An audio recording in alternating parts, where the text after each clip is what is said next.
Bonjour à tous pour ce premier webinaire qui est une revue semestrielle du droit de la commande publique.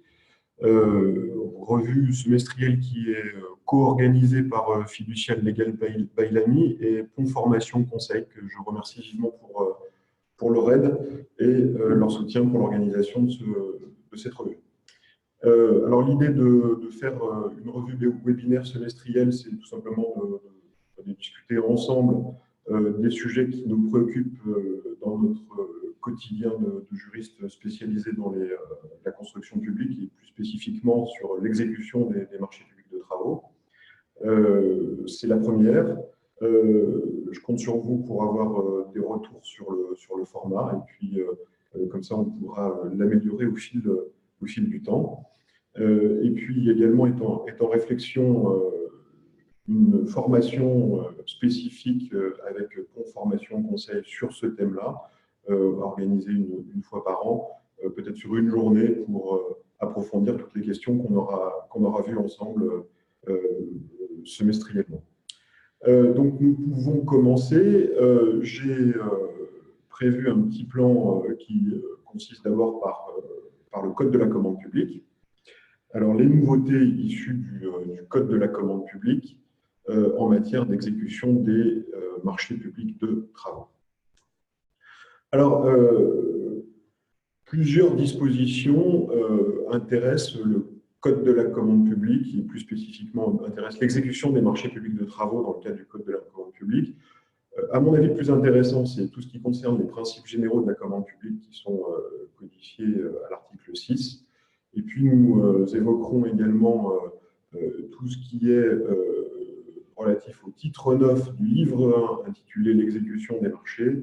Et dans une moindre mesure, on parlera également de l'intégration des règles de la loi MOP dans le cadre du Code de la commande publique. Nous verrons également par la suite des dispositions réglementaires qui concernent la modification du décret JAD, ou plutôt des ajouts au décret JAD, et également des dispositions qui concernent la loi Pacte. Et puis nous attaquerons plutôt la revue jurisprudentielle avec quelques jurisprudences que j'ai identifiées comme étant intéressantes. Sur les principes généraux de la commande publique, vous avez cet article 6 qui codifie les principes jurisprudentiels applicables aux contrats administratifs. On est là dans de la transposition jurisprudentielle, mais rappelée en début de code. L'autorité co-contractante exerce un pouvoir de contrôle sur l'exécution du contrat selon les modalités fixées par le présent code, des dispositions particulières ou de contrat. Première disposition qui intéresse déjà l'exécution des marchés publics de travaux, puisqu'on rappelle que l'autorité co-contractante a vraiment un pouvoir de contrôle sur l'exécution des contrats. De ce fait, elle peut également le modifier. On verra que c'est en lien avec ce premier pouvoir de l'administration. Deuxième pouvoir de l'administration, caractéristique des marchés publics de travaux, c'est lorsque survient un événement extérieur au contrat, imprévisible et bouleversant temporairement l'équilibre du contrat, le co-contractant qui en poursuit l'exécution a droit à une indemnité. C'est une deuxième règle qui existait bien évidemment en jurisprudence, on va le voir tout à l'heure, mais qui est consacrée de manière normative par le Code de la commande publique. Et puis, deux autres dispositions qui sont extrêmement intéressantes pour nous en matière d'exécution des marchés publics de travaux, c'est que l'autorité co-contractante peut bien évidemment modifier unilatéralement le contrat sans en bouleverser l'équilibre. Et ce que dit le texte, c'est que le co-contractant a droit à une indemnisation sous réserve des stipulations du contrat. On est vraiment dans le classique, c'est-à-dire pouvoir exorbitant de droit commun de l'administration d'un côté et droit à indemnisation de l'autre, du titulaire du contrat. Et enfin, un rappel du droit de résiliation unilatérale du contrat par l'administration.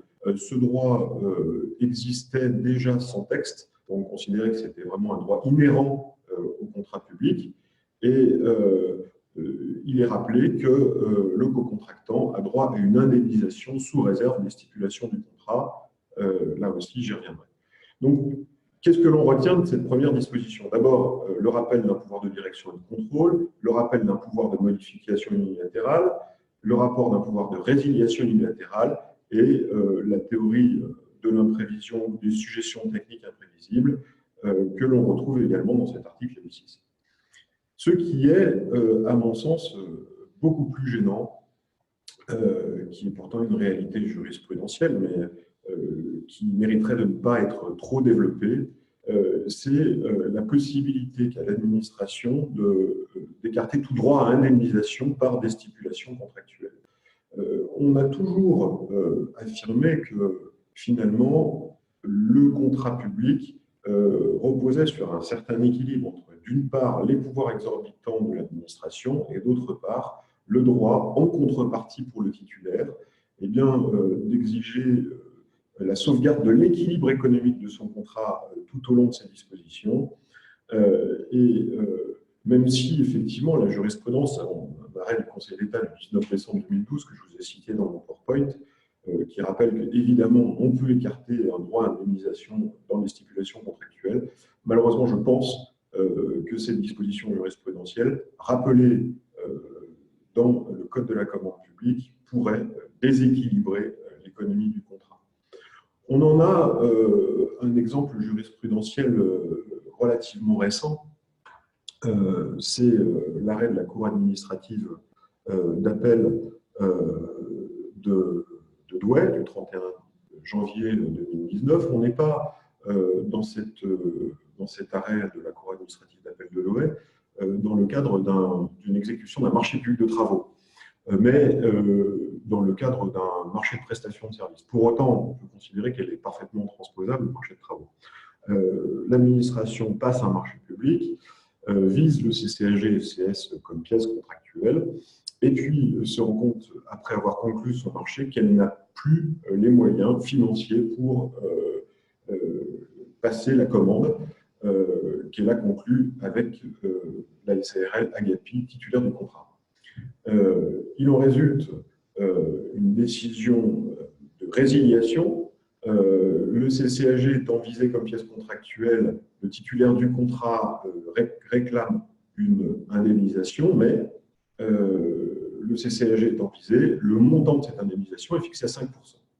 Le titulaire du contrat considère que cette indemnisation de la résiliation dans l'intérêt général est très insuffisante par rapport à la réalité de son préjudice. Il sollicite donc d'être indemnisé au montant de son préjudice, et la Cour rappelle dans un arrêt, dans cet arrêt qui est relativement attendu dans son principe, que si effectivement il est admis une indemnisation résultant d'une résiliation pour motif d'intérêt général, eh bien, en tout état de cause, rien ne s'oppose à ce que les stipulations prévoient une indemnisation inférieure au montant du préjudice subi pour le co-contractant privé de l'administration. Alors qu'à l'inverse, et c'est intéressant parce que la Cour administrative d'appel de Douai n'avait pas l'obligation de le rappeler, à l'inverse, l'interdiction de consentir des libéralités qui pèsent sur l'administration, eh bien, interdit l'administration de consentir une indemnisation contractuelle qui serait supérieure au préjudice subi par le co-contractant de l'administration. Donc on n'est évidemment pas sur un pied d'égalité avec l'administration, c'est assez classique en matière de contrat public, mais là, voilà une application bien directe de cette possibilité d'écarter toute indemnisation en cas de résiliation dans l'intérêt général, voire de réduire cette indemnisation à des montants qui sont inférieurs au préjudice réel du co-contractant. C'était intéressant de le rappeler. D'autres dispositions du Code de la commande publique sont extrêmement intéressantes. Pour autant, est-ce que ce sont des bouleversements? Pas tout à fait. On retrouvera donc dans ce fameux titre 9 du livre 1 du Code de la commande publique les règles d'exécution financière du contrat, qui sont des transpositions de l'ordonnance et du décret du 25 mars 2016, des dispositions qui sont relatives aux modalités de facturation et de paiement. D'ailleurs, vous constaterez que ces modalités de facturation et de paiement ont été très récemment modifiées par la loi Pacte concernant les modalités de facturation électronique. C'est des dispositions qui sont effectivement à suivre. Et puis, vous avez les règles relatives à la sous-traitance qui sont codifiées en espérant que la codification permette pour une fois l'application des règles du paiement direct du sous-traitant, parce qu'on se rend compte depuis 2006 que ces dispositions sont allègrement ignorées et par les administrations, mais également par les titulaires des marchés publics de travaux. Vous avez également les règles de modification du marché, les règles de résiliation, les données relatives à l'achat et le règlement alternatif des différends, les MARD, qui, au contraire de toutes les dispositions qui sont relatives au contentieux devant les juridictions administratives, ne sont pas intégrées dans le Code de justice administrative, mais sont intégrées dans le Code de la commande publique. Alors, quoi vous dire de toutes ces règles? D'abord, d'une manière générale, il en ressort une amélioration de la lisibilité du droit de l'exécution des marchés publics de travaux.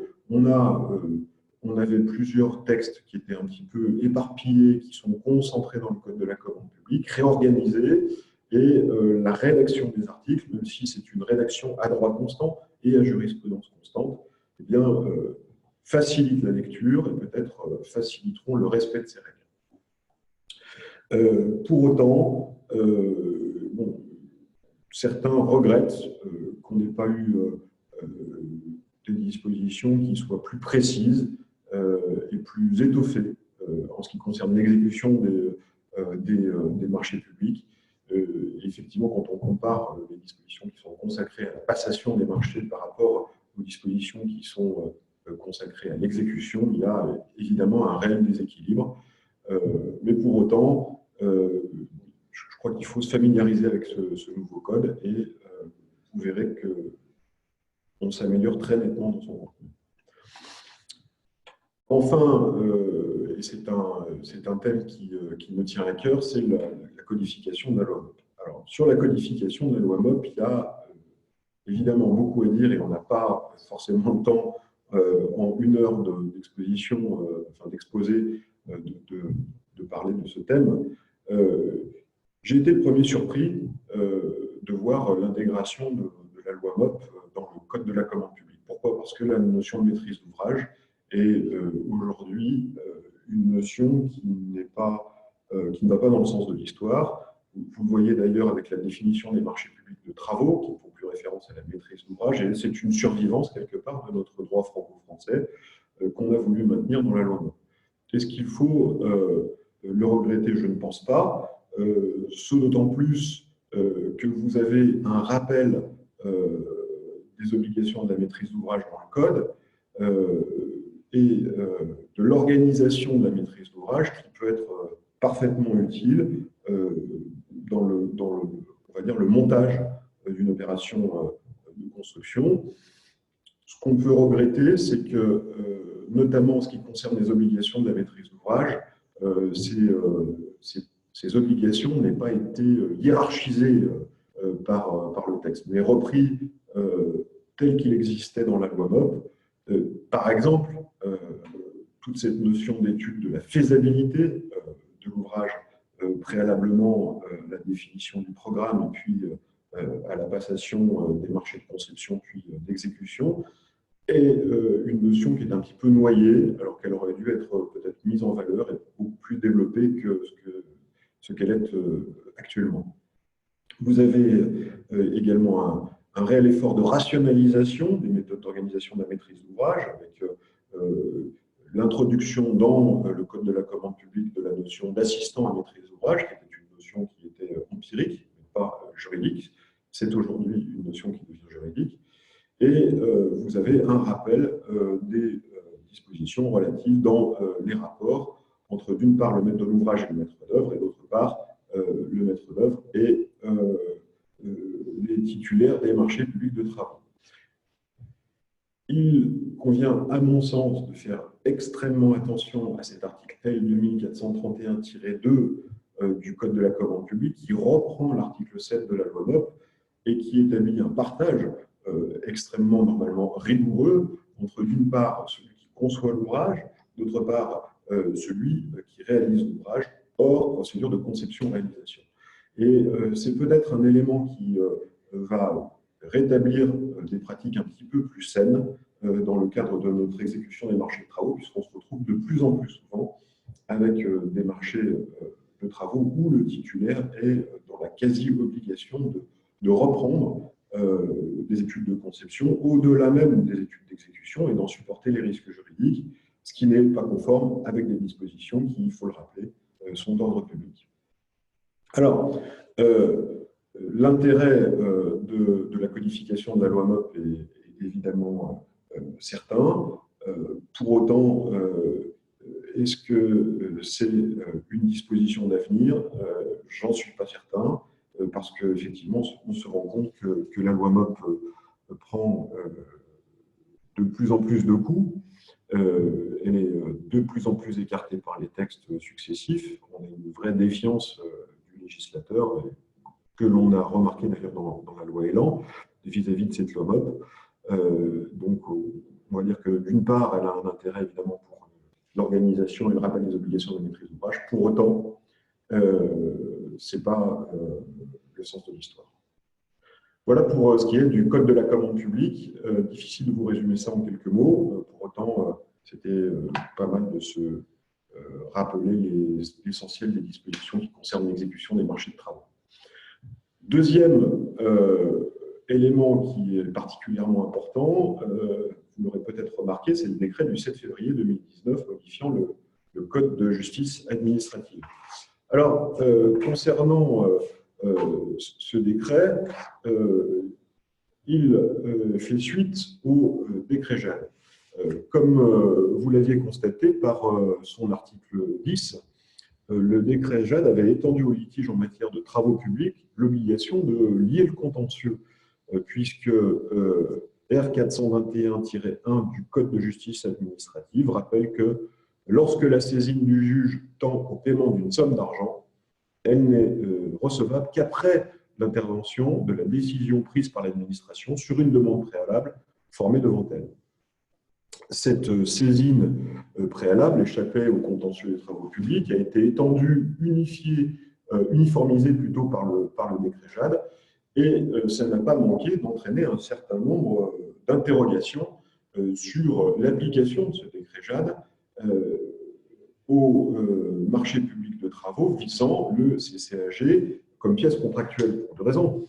D'abord parce que les réclamations au cours de chantier ne sont assorties d'aucun délai. Donc, première question, est-ce que finalement le décret JAD imposait aux titulaires de contester la décision de l'administration dans un délai de 2 mois devant le juge administratif? Et puis, deuxième question qui était également très importante, est-ce que le contentieux portant sur le décompte général, qui lui est assorti d'un délai de 6 mois, eh bien, quelque part, a été remis en cause par ce décret JAD. Ça a fait l'objet de plusieurs articles de la doctrine dans différentes revues, avec des positions qui étaient radicalement différentes pour certaines, et puis plein de nuances pour d'autres. Eh bien, le décret du 7 février 2019 répond finalement aux interrogations et met fin à ce débat, puisqu'il est ajouté à l'article R421-1 du Code de justice administrative que les mesures prises pour l'exécution d'un contrat ne constituent pas les décisions au sens du présent article, de sorte que l'on est certain aujourd'hui que dans le cadre de l'exécution des marchés publics de travaux, nous ne sommes pas soumis à un délai de 2 mois pour contester une décision de rejet d'une réclamation, et bien aux dispositions particulières prévues par les CCAG. Troisième disposition normative dont je voulais vous parler ce matin, ce sont les dispositions de la loi Pacte. Alors, c'est une disposition qui, on va dire, est heureuse. Il existe une pratique, souvent à l'initiative d'ailleurs de la maîtrise d'œuvre, qui consiste à adresser des ordres de service de travaux supplémentaires ou des ordres de service de travaux nouveaux aux titulaires des marchés en les valorisant à 0 €, alors même que le CCAG travaux, à l'article 14, prévoit la possibilité pour le titulaire du contrat d'être indemnisé au moins par un prix provisoire dans l'attente d'un prix définitif si on arrive à se mettre d'accord sur ce montant. Alors, c'était évidemment une situation qui était pratique pour les maîtres d'œuvre, plus d'ailleurs que pour la maîtrise d'ouvrage, il me semble, et désastreuse pour la trésorerie des entreprises titulaires des marchés de travaux. J'ajoute, et sans parti pris pour la maîtrise d'ouvrage ou pour les entreprises, que c'était des situations qui étaient de nature à faire naître des contentieux extrêmement durs en fin de contrat, et donc à reporter un débat qui aurait été beaucoup plus simple de traiter en cours d'exécution. Le gouvernement a souhaité mettre fin à cette pratique, considérée comme une dérive contentiogène, et a arrêté une disposition qui est prévue par l'article L. 2194-3 donc du Code de la commande publique, et qui prévoit que les prestations supplémentaires ou modificatives demandées par l'acheteur au titulaire d'un marché public de travaux, qui sont nécessaires au bon achèvement de l'ouvrage et ont une incidence financière sur le marché public, font l'objet d'une contrepartie permettant une juste rémunération du titulaire du contrat. Alors, si on peut évidemment se féliciter de cet ajout, cette précision du Code de la commande publique qui doit être vécu comme un rappel pour les maîtres d'œuvre et les maîtrises d'ouvrage, j'espère que ce ne sera pas ce que l'on appelle du droit mou ou de la déclaration de principe. C'est-à-dire que ce texte n'est pas assorti d'une solution particulière qui va donc immanquablement se régler dans le cadre d'un contentieux indemnitaire initié par l'entreprise en cours d'exécution ou à la fin du marché. Donc, j'allais dire qu'il en relève de la conscience du maître de l'ouvrage et du maître d'œuvre, plus peut-être que d'une disposition juridique très contraignante. On peut espérer par contre que cette disposition conduise la jurisprudence à un petit peu plus de bienveillance dans le cadre d'une réclamation initiée par l'entreprise qui aurait subi à plusieurs reprises des ordres de service non valorisés et portant sur les travaux nouveaux. Voilà. Affaire à suivre. On attend des jurisprudences qui, à mon avis, seront intéressantes sur cette notion et les précisions que va apporter cet article 2194-3 du Code de la commande publique. La jurisprudence maintenant.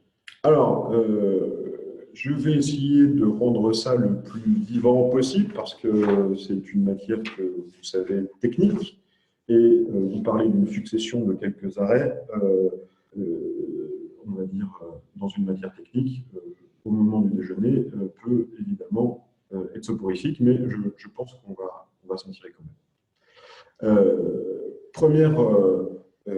Première jurisprudence qui nous a intéressés, c'est les conditions d'indemnisation des travaux supplémentaires. On se trouve dans le cadre d'un marché public de travaux, construction d'un EHPAD de 80 lits. Le lot gros œuvre est confié à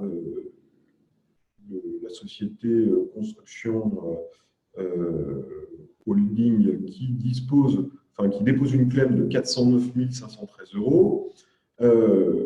Réclamation donc avec différentes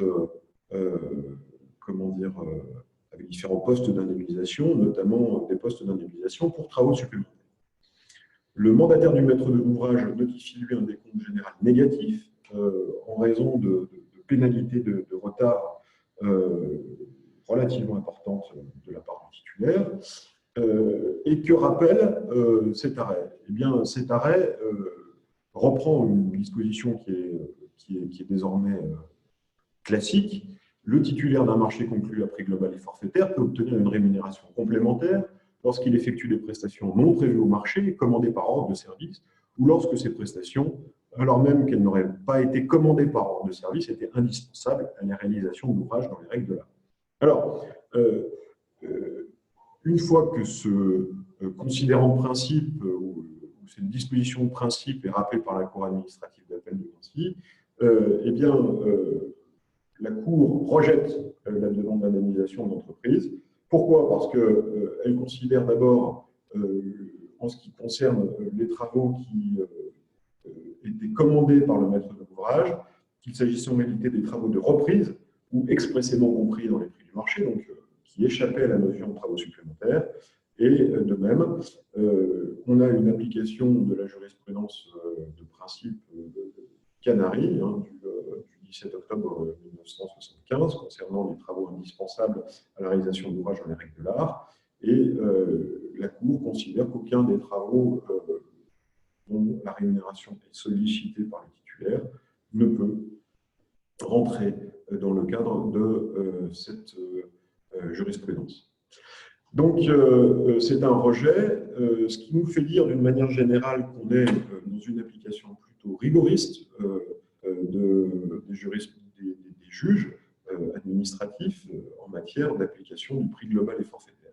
Et donc, statistiquement, on se rend compte qu'on a très peu de jurisprudence pour des travaux supplémentaires qui aboutissent si on n'est pas dans des situations extrêmement caractérisées par la jurisprudence de principe.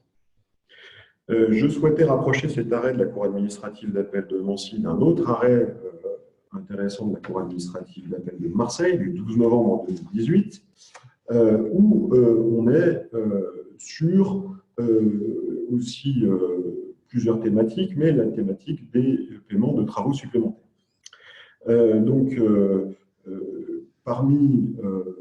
Dans le cadre d'une réclamation qu'on va qualifier de fleuve, vous avez deux demandes de paiement, assez peu onéreuses, d'ailleurs on voit 2 000 € pour l'une et 1 125 € pour l'autre, de travaux supplémentaires qui correspondent à des encofrements et des cloisonnements qui n'étaient pas prévus.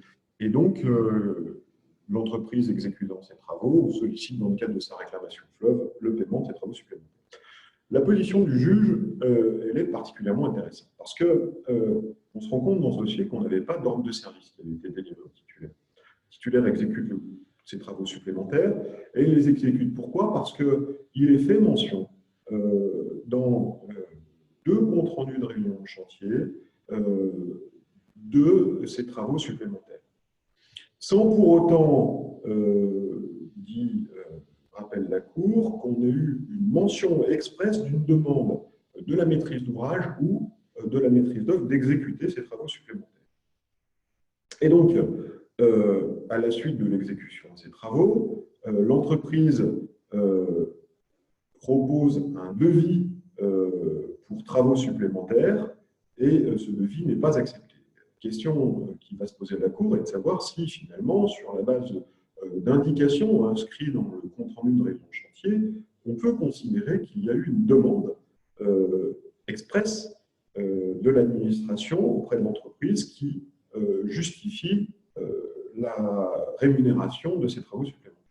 La réponse de la Cour est non. La réponse de la Cour est non. Elle considère que dès lors que l'on n'a pas une mention d'une demande expresse de l'administration dans les comptes rendus de réunion de chantier, eh bien, ça ne vaut pas quelque part de service. Et par ailleurs, l'entreprise ne fait pas la démonstration que ces travaux étaient indispensables à la bonne réalisation de l'objet du marché. Et donc, on se retrouve dans une jurisprudence qui, à mon avis, mérite toute l'attention. Quand je donne des formations en marché public de travaux, j'ai tendance à expliquer à mes interlocuteurs que dès lors qu'on a un ordre de service de travaux supplémentaires, on a droit à être indemnisé. Dès lors qu'on a un ordre écrit de l'administration, on a droit à être indemnisé. Et puis que si cet ordre résulte de la production de compte rendu de réunion de chantier, il a droit à indemnisation. Je pense que ces propos ne sont plus d'actualité avec cette jurisprudence, et j'espère qu'elle ne va pas se généraliser parce que je la trouve extrêmement rigoriste. C'est qu'il faut, en plus que le compte rendu de réunion de chantier, fasse l'objet d'une mention d'une demande particulière d'exécution et pas simplement la mention de ces travaux supplémentaires sans autre précision. Donc, jurisprudence dont il faudra se rappeler avec un point de vigilance, et côté maîtrise d'ouvrage et côté entreprise pour éviter des contentieux sur le règlement de ces travaux supplémentaires. Une jurisprudence intéressante qui constitue une application stricte de la jurisprudence du Conseil d'État, désormais célèbre Tonin. Nous avons la société Razelbeck qui demande au tribunal administratif de Lyon de condamner la commune de Mâcon et un GEROP maîtrise d'œuvre à l'indemniser des surcoûts d'exécution du lot gros œuvres dû essentiellement à la prolongation de la durée du marché et également des décalages de planning résultant d'un refus de l'ABF conduisant à un retard d'exécution du marché. Que rappelle la Cour administrative d'appel de Lyon? Eh bien, que les difficultés rencontrées lors de l'exécution d'un marché à forfait ne peuvent ouvrir droit à une indemnité au profit de l'entreprise titulaire du marché que dans la mesure où celle-ci justifie soit que ces difficultés trouvent leur origine dans des suggestions imprévues, ayant pour effet de bouleverser l'économie du contrat, et qu'elles sont imputables ou qu'elles sont imputables à une faute de la personne publique commise notamment dans l'exercice de ses pouvoirs de contrôle et de direction du marché, dans l'estimation de ses besoins, dans la conception du marché ou dans sa mise en œuvre, en particulier dans le cas où plusieurs co-contractants participent à la réalisation de travaux publics. Or, si par principe, la Cour administrative d'appel de Lyon ne rejette pas la demande indemnitaire de la société Razelbeck, en réalité, la société voit son recours rejeté au motif qu'elle ne fait pas la preuve de préjudice. Donc, il s'agit non seulement, évidemment, de s'inscrire dans une des causes d'indemnisation prévues maintenant par la jurisprudence Tonin, lorsque l'on attaque l'administration contractante de l'ouvrage, mais évidemment que l'on fasse la preuve des préjudices. Le travail est donc un travail particulièrement rigoureux qui doit être mené par le requérant. Et ça, c'est quelque chose que l'on constate très souvent dans les jurisprudences, c'est le rejet pour défaut de preuve du préjudice. Quasiment aussi important que la preuve du phénomène ouvrant droit à une indemnisation. Autre jurisprudence intéressante qui concerne les marchés de conception-réalisation. On a très peu de jurisprudence sur les conditions d'indemnisation d'un titulaire d'un marché de conception-réalisation. Donc, nous sommes dans le cadre d'un marché qui avait pour objet la fourniture et la pose de 45 bâtiments modulaires industrialisés. Les titulaires des marchés de conception-réalisation voient leur marché retardé en raison de la détection d'une pollution des sols qui n'avait pas été mentionnée dans les documents de consultation au moment de la pression de mise en concurrence. Donc l'entreprise est obligée de stocker ces modules dans l'attente de la dépollution et elle sollicite en fin de marché une indemnisation nonobstant le caractère forfaitaire de son marché. On a une position au point 3 de cet arrêt qui reprend quasiment trait pour trait la jurisprudence qui existe pour les maîtres d'œuvre et qui a été déterminée par le Conseil d'État dans l'arrêt Babel, qui est un arrêt de principe qui aujourd'hui fait autorité. Donc, les conditions finalement d'indemnisation d'un titulaire d'un contrat de conception-réalisation sont reprises par la Cour et sont les suivantes. D'abord, classiquement, le titulaire d'un marché de conception-réalisation a le droit d'être indemnisé, on va dire, des surcoûts résultant d'un changement de programme ou de prestations complémentaires sollicitées du groupement de conception-réalisation. Il a le droit, dans les mêmes conditions finalement qu'un titulaire de marché de travaux simple, d'être indemnisé en cas de suggestion technique imprévisible et il a le droit également d'être indemnisé en cas de prestations considérées comme indispensables pour respecter les règles de l'art. Alors, en ce qui concerne ce dossier de la Cour administrative d'appel de Lyon, la Cour a considéré finalement que la pollution n'était pas déterminante dans les charges supplémentaires supportées par l'entreprise, puisque en réalité l'entreprise avait elle-même détecté qu'il y avait des faiblesses de sol qui nécessitaient de reprendre ces principes de fondation, et que donc on n'avait pas de lien de causalité quelque part entre le surcoût et le problème de la pollution qui avait été soulevé devant le juge par le titulaire du marché. Autre chose qui est intéressant dans cette jurisprudence, c'est toujours cette notion de bouleversement de l'économie du marché. C'est-à-dire, à partir du moment où on est dans un marché à prix forfaitaire, il faut encore que notre suggestion imprévue, si elle est avérée, si on considère qu'elle est réellement imprévue, qu'elle bouleverse l'économie du marché. Or, ce que rappelle la Cour, c'est qu'il convient de comparer le montant des dépenses au montant total du marché, c'est-à-dire au montant du chiffre d'affaires, et non pas par rapport à la marge de l'entreprise. C'est, à mon avis, une jurisprudence qu'on devrait, enfin, en tout cas, un principe jurisprudentiel que l'on devrait considérer comme obsolète. Le bouleversement de l'économie générale d'un marché ne devrait pas s'apprécier par rapport au chiffre d'affaires quand on voit les marges des titulaires, mais bien par rapport évidemment à la marge dégagée par le marché. C'est, je pense, quelque chose qui devrait être soulevé de plus en plus souvent devant les tribunaux pour provoquer, à mon sens, un changement de conception jurisprudentielle, parce qu'on se retrouve devant un quasi-rejet des suggestions techniques imprévisibles du fait de cette appréciation de la notion de bouleversement de l'économie du marché par rapport au montant total du marché. Beaucoup de jurisprudence sur la notion de retard d'exécution. Ce sont des choses qui sont à peine surprenantes, parce que c'est évidemment quelque chose qui est récurrent, c'est un petit peu la tarte à la crème en matière de contentieux d'exécution.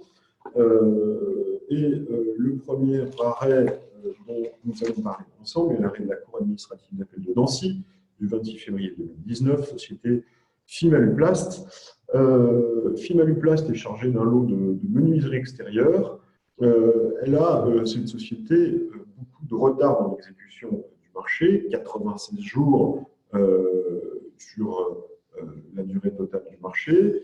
Elle reçoit une première mise en demeure qui, d'ailleurs, assez maladroite, me semble-t-il, c'est-à-dire que cette mise en demeure ne fait pas acte de la sanction qui pèse sur le titulaire en cas de non-respect de la mise en demeure. Et puis, cette société va faire l'objet d'une deuxième mise en demeure, cette fois en bonne et due forme, mais la particularité de ce dossier, c'est que la deuxième mise en demeure fait suite à un incendie, 2 jours après, donc, un incendie qui va détruire une partie, d'ailleurs, des menuiseries mises en place par cette société. Donc, la société, d'abord, se défend, dépose un projet de dépôt final dans lequel elle va solliciter une indemnisation pour résiliation abusive, et l'administration considère de son côté que la résiliation était parfaitement fondée du fait des retards récurrents de l'entreprise.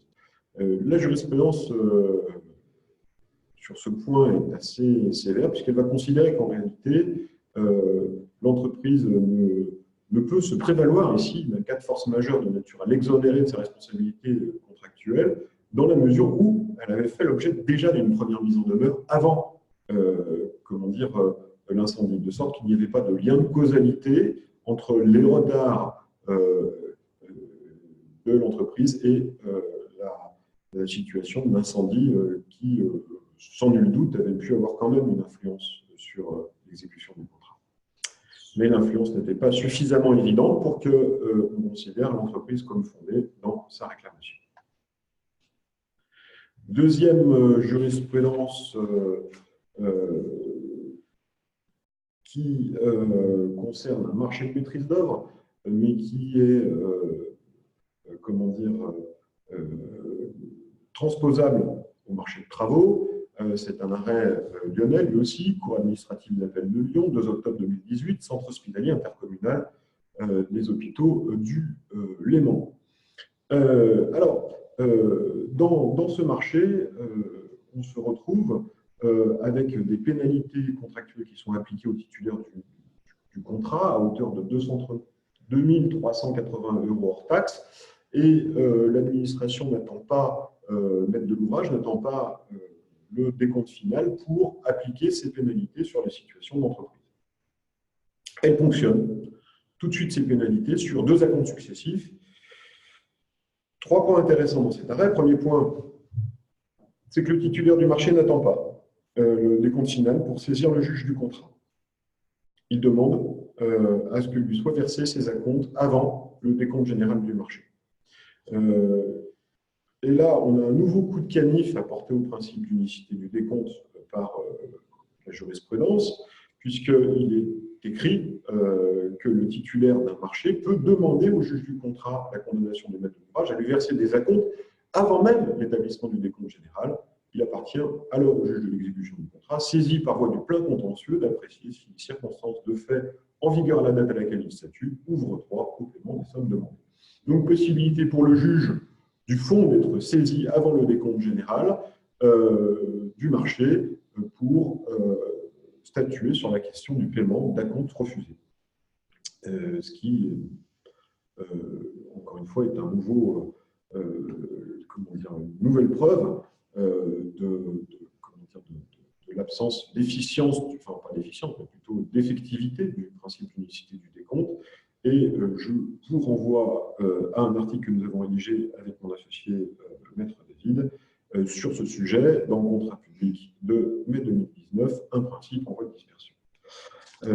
Deuxième point qui est intéressant dans cet arrêt, c'est la possibilité confirmée par le juge d'appliquer des pénalités pour retard sur les acomptes. On sait que les pénalités pour retard sont provisoires dans le CCAG, pour autant, eh bien, le juge reconnaît à l'administration la possibilité de refuser de payer des acomptes en cours d'exécution dans le cas où le maître d'ouvrage est en mesure d'appliquer des pénalités pour retard, pénalités qui sont d'un montant supérieur au total des acomptes dont le paiement était réclamé par le titulaire.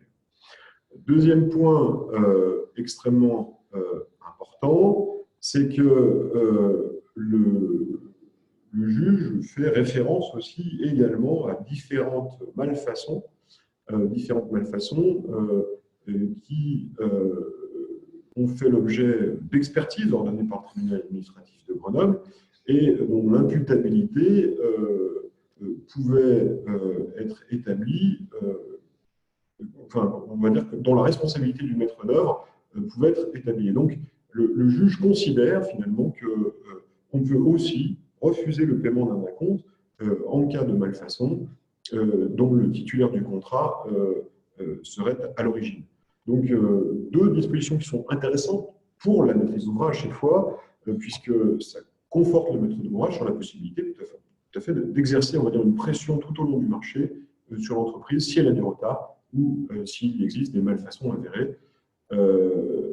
Voilà ce qu'il fallait relever dans cet arrêt de la Cour administrative d'appel de Lyon du 2 octobre 2018. Vous rapprocherez cet arrêt de Lyon d'un arrêt de Marseille, société BDM Architecte, qui rappelle que l'application de pénalités au maître d'œuvre, mais cela serait à mon sens complètement transposable dans le cadre des CCAG, dans le cadre du CCAG travaux, n'est pas subordonnée à leur inscription dans les états d'acompte périodiques établis par le maître d'ouvrage.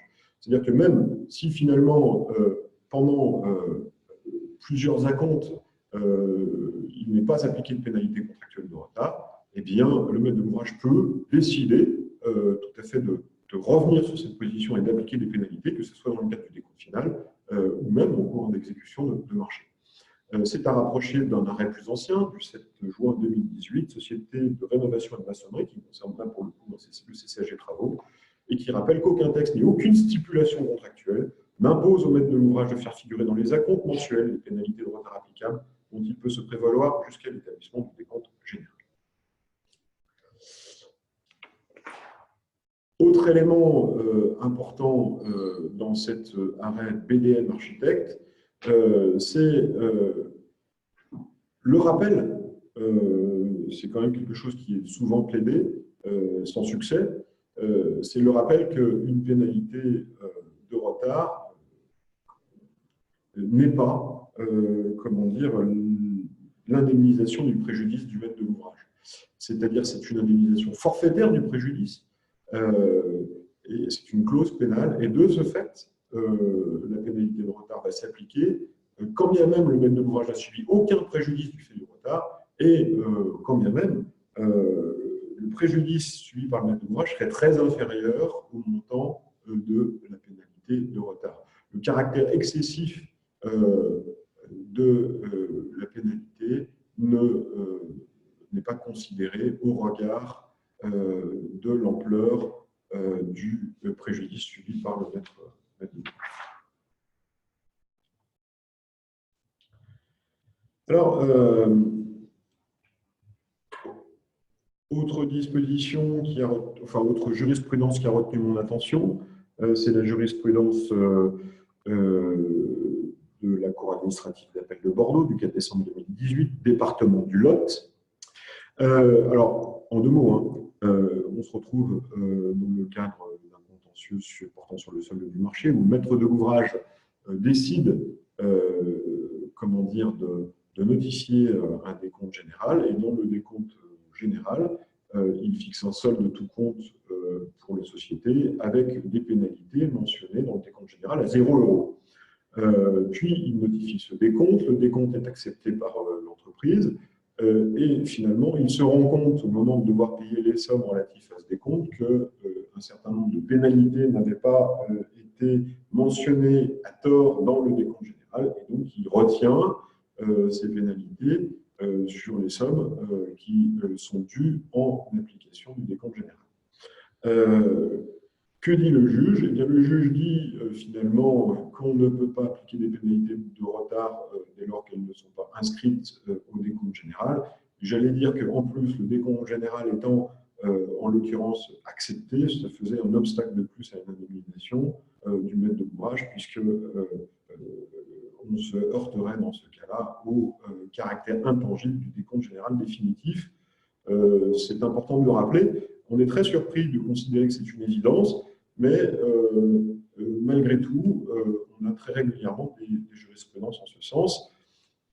À tout de même relever cet élément, il peut en être autrement toutefois que s'il existe un lien entre les sommes réclamées par le maître de l'ouvrage et celles à l'égard desquelles le titulaire a émis des réserves, ce qui doit conduire quand même le titulaire à se poser la question de savoir si, dans certains cas, lorsque le maître de l'ouvrage notifie un décompte général et qu'il oublie telle ou telle disposition qui pourrait être, comment dire, relevée par le maître de l'ouvrage, eh bien, peut-être l'intérêt, quelque part, de faire des réserves au décompte général qui pourrait réouvrir un droit pour le maître de l'ouvrage à solliciter des indemnisations qui n'avaient pas fait figurer dans le décompte général. Donc c'est évidemment une question importante qu'il faut se poser quand on apprécie l'intérêt, la légitimité d'une réclamation à l'encontre d'un décompte général.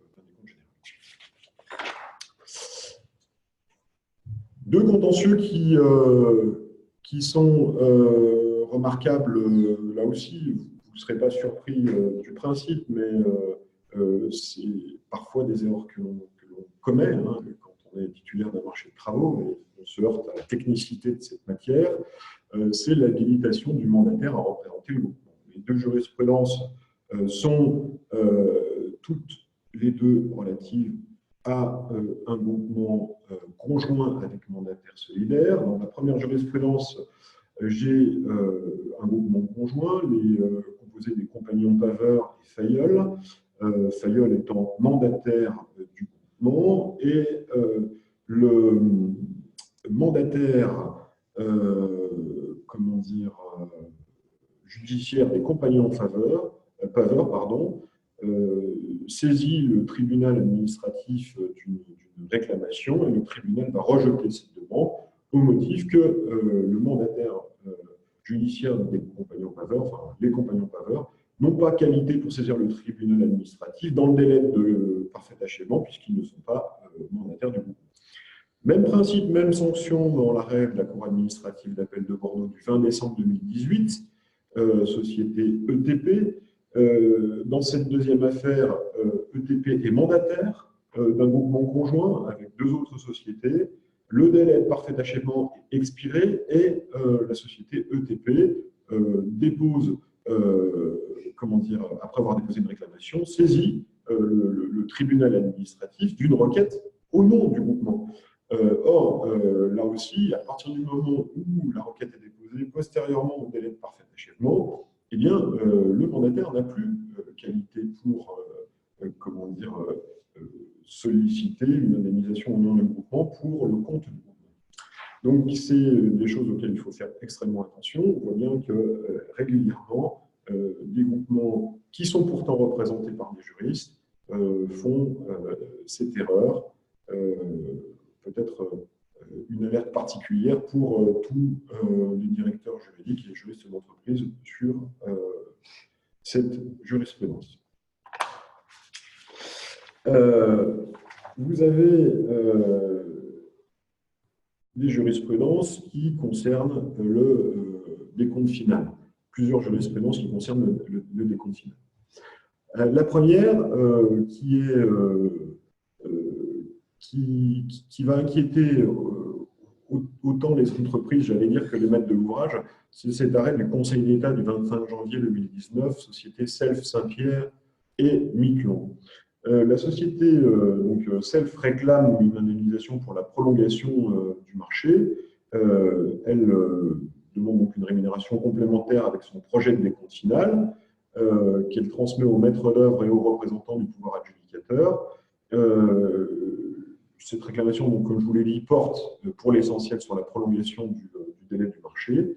Et on a un rejet, on n'a pas de rejet. C'est-à-dire que suite à ce projet de décompte final, le représentant du pouvoir adjudicateur, dans le délai de 30 jours qui lui est imparti par le CCAG Travaux 2009, nouvelle formule, c'est-à-dire postérieure à avril 2014, ne répond pas à ce projet de décompte final dans les 30 jours qui lui est imparti. Donc, la société utilise les nouvelles dispositions du CCAG, notifie un projet de décompte général dans ce délai issu de ce délai de 30 jours, et 10 jours après ce projet de décompte général, nous n'avons aucune réaction de la maîtrise d'ouvrage, de sorte que le projet de décompte final devient définitif et ouvre droit à indemnisation pour le titulaire du contrat. Fort de ce décompte général définitif, tacite, le titulaire du contrat saisit le juge d'un référé de provision et tout ça aboutit devant le Conseil d'État. Pourquoi? Parce qu'à 2 reprises, le juge des référés de provision avait rejeté la requête du titulaire pour 2 motifs différents. On va le revoir, mais le Conseil d'État va statuer implicitement sur ces 2 motifs. Le premier motif, on va dire, qui est soulevé par le Conseil d'État, était la régularisation d'un avenant au marché, qui avait eu pour effet de prolonger ce marché jusqu'au 31 janvier 2017. Et ça, sans contrepartie financière pour le titulaire du marché.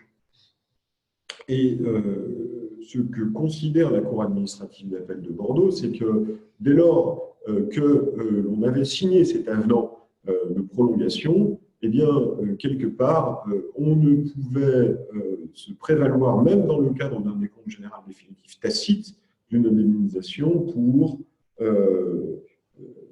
la prolongation de la durée du marché. Le juge administratif du Conseil d'État va considérer, à l'exact inverse de la Cour administrative d'appel de Bordeaux, que l'ordonnance était entachée d'une erreur de droit parce qu'effectivement, il n'y avait pas eu de dérogation au CCAG dans cet avenant et que, de sorte, l'avenant ne faisait pas obstacle à l'application du principe du décompte général définitif tacite. D'où la nécessité pour le maître d'ouvrage d'être extrêmement rigoureux sur le traitement du décompte final, ou éventuellement de déroger dans son contrat à ces dispositions.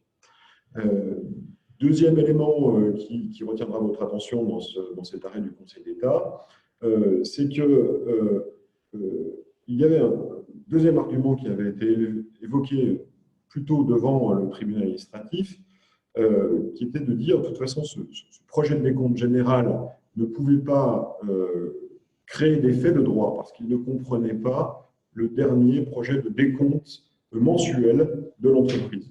Et donc irrégulier en la forme, et donc à l'issue du délai de 10 jours, ne pouvait pas faire naître un décompte général définitif tacite.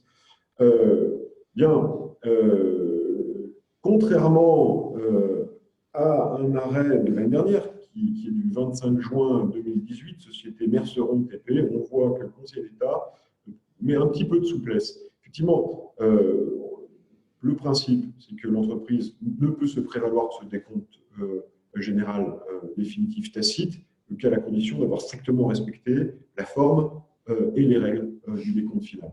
Néanmoins, et là on le voit, un petit écart dans la forme n'a pas été reconnu comme étant de nature à écarter les dispositions du décompte général définitif tacite.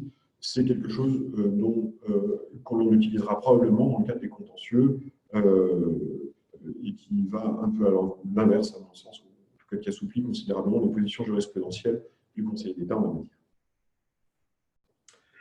Point de départ des délais dans le cadre du décompte final. Alors ça, on ne va pas s'éterniser sur cette jurisprudence, mais jurisprudence applicable au CCLG travaux sur le principe, mais qui vise le CCCGPI. On a un maître d'œuvre qui conteste le décompte final qui lui est notifié. Il expédie sa contestation par courrier recommandé la veille du jour de l'expiration du délai imparti et double cet envoi recommandé d'un mail. Ce qui devait arriver arriva. La réclamation est postérieure au délai de forclusion prévu par le CCCG et donc les juges successivement considèrent qu'il y a une forclusion et qu'on ne peut pas donner suite à la réclamation du titulaire. Alors, le rappel du Conseil d'État en la matière, c'est de dire, et ça c'est vraiment une constante, dès lors qu'on est face à des délais, c'est soit recommandé ou remise contre récépissé, et que, évidemment, le fait d'avoir adressé un mail n'est pas de nature à interrompre le délai de prescription. Et par ailleurs, petit rappel également sur le fait que le titulaire du contrat s'est mis en danger puisqu'il n'a pas accompli des diligences normales d'acheminement en adressant la veille de l'expiration sa réclamation par courrier. Société Matisse, on est devant la Cour administrative d'appel de Versailles le 11 octobre 2018. Eh bien, on est vraiment dans l'application stricte maintenant qui devrait être en tout cas identifiée par le maître de l'ouvrage avec attention. C'est la jurisprudence Sotre hospitalier de Versailles qui a été confirmée par la jurisprudence commune de Reillac de 2017. Donc, on est dans le cadre d'un marché dans lequel il y a un certain nombre de désordres de parfait achèvement, notification du projet de décompte final, et la question qui se pose est de savoir si le maître de l'ouvrage est en capacité ou doit surseoir à statuer au décompte général dans l'attente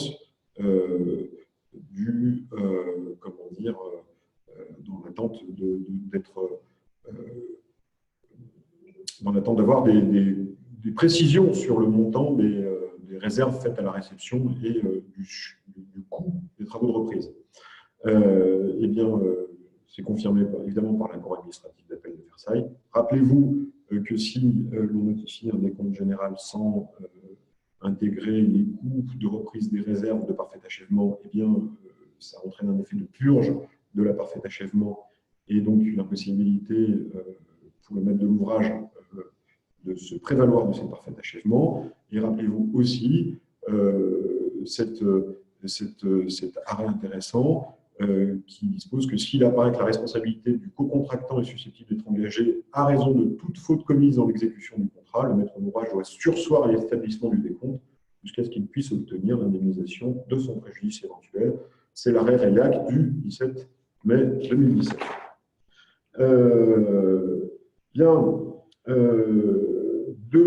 Deux dernières jurisprudences, trois dernières jurisprudences, et après je réponds à vos questions s'il me reste le temps. Jurisprudence d'abord sur le maître d'œuvre et le décompte final, qui est une jurisprudence de principe du Conseil d'État du 19 novembre 2018, Société des travaux du Midi Var. On se retrouve dans le cadre d'un marché dans lequel il est établi que le titulaire du marché est responsable, on va dire, de désordre d'ordre décennal, de manière solidaire avec la maîtrise d'œuvre, qui est une maîtrise d'œuvre d'État, puisque c'est la BDO du Var qui était maître d'œuvre dans ce dossier. On a un appel en garantie de l'entreprise titulaire du marché de travaux au motif d'un défaut de surveillance de l'exécution du marché par la BDO du Var. La Cour administrative d'appel de Bordeaux rejette la demande en indemnisation au motif qu'il ne s'agit pas d'une faute d'une gravité suffisante. Et c'est en cela que c'est un arrêt de principe. Le Conseil d'État considère que pour mettre en cause, dans le cas d'un appel en garantie, le maître d'œuvre, il n'est plus nécessaire de faire état d'une faute d'une particulière gravité. Une faute simple pourra permettre de retenir la responsabilité du maître d'œuvre. Décidément, le maître d'œuvre en matière de marché public de travaux a tendance dans la jurisprudence à devenir le maillon faible. Petit rappel de procédure, mais pas grand-chose à dire dessus. Cour administrative d'appel de Marseille le 11 février 2019, société Festa. On peut appeler en garantie l'ensemble des autres participants à une opération de construction dans le cadre d'une action en responsabilité quasi délictuelle et devant le même juge du contrat. Ça ne pose pas de difficulté, c'est même relativement important. Et enfin, dernière jurisprudence, qui est remarquée également, jurisprudence du Conseil d'État communauté de communes du pays de Montereau. C'est une jurisprudence qui apporte une forte nuance à la jurisprudence dont je vous ai parlé tout à l'heure, centre hospitalier de Versailles. Pourquoi? Parce qu'on est dans le cadre d'un décompte général où on a des réserves de parfait achèvement. Le maître de l'ouvrage dans ce dossier met en demeure le titulaire de reprendre les réserves de parfait achèvement. Ces réserves de parfait achèvement ne sont pas levées, le titulaire n'exécute pas la mise en demeure et on se retrouve avec une garantie à première demande actionnée par le maître de l'ouvrage en réparation de ces désordres de parfait achèvement. La banque s'exécute, notification du décompte général et ce qu'oublie de faire le maître de l'ouvrage dans ce dossier, c'est qu'il ne mentionne pas dans le décompte général le montant des travaux de parfait achèvement qui n'ont pas été exécutés par le titulaire du contrat. L'entreprise en profite pour dire jurisprudence centre hospitalier de Versailles, du coup, il y a un effet de purge, vous ne pouvez pas me demander la charge de ces réserves de parfait achèvement. Et le Conseil d'État, à mon avis, par un arrêt un petit peu opportuniste, considère qu'à partir du moment où, s'il est effectivement vrai que dans le cadre du décompte général modifié, on n'a pas fait figurer au débit du titulaire les travaux de levée des réserves, mais que dans le même temps, on n'a pas fait figurer au crédit du titulaire les sommes versées au titre de la garantie de parfait achèvement, dans ces cas-là, eh bien, on ne peut pas considérer que le décompte général est définitif et donc s'oppose à une mise en cause du titulaire pour les désordres de parfait achèvement. Voilà, c'est un arrêt un petit peu technique, mais intéressant et peut-être plus un arrêt d'opportunité, voire carrément opportuniste qu'un arrêt de raisonnement. Voilà, c'est mon avis. J'espère ne pas avoir été trop long, 32 minutes. Je pensais mettre moins, néanmoins, je suis à votre disposition pour évidemment répondre à toutes vos questions.